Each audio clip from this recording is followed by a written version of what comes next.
Assalamualaikum warahmatullahi wabarakatuh. Alhamdulillah, petang ni saya dengan isteri dapat ziarah sahabat saya ni, Datuk Rashid Napiah. Kami ni kawan lama, sejak dulu kala lagi. Jadi bukan pasal apa, malang tak berbau, jatuh, patah paha ya. Patah paha bubuh besi. Atau rehat atau makninah lama. Kena duduk rehat atas ni.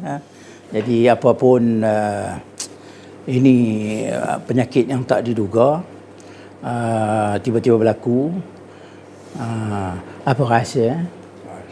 Segar lah, kami dah mikir datang segar balik. Segar. Macam mana nak ucap dia? Boleh? Boleh? Silakan. Assalamualaikum warahmatullahi wabarakatuh. Saya Rashid Napiah ucapkan jutaan terima kasih lah pada sahabat lama saya, Datuk Semmadesa dan Datin, yang sudi datang ke rumah saya ni lah. Juga dengan sahabat-sahabat yang lain lah. Ikram, Haji Makno, Zulkarnain, Banu apa, Kamarulai, apa? Syahrulai. Dan juga sahabat saya tu apa ni, Asrar Al-Banjari dan Usop Misai Al-Banjari.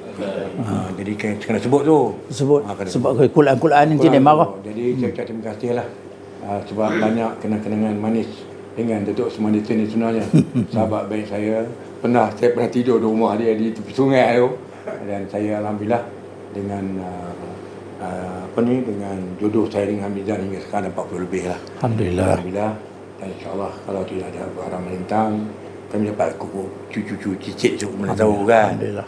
Jadi saya juga terima kasih kerana sahabat saya datang dari jauh, semata-mata datang untuk melawat saya.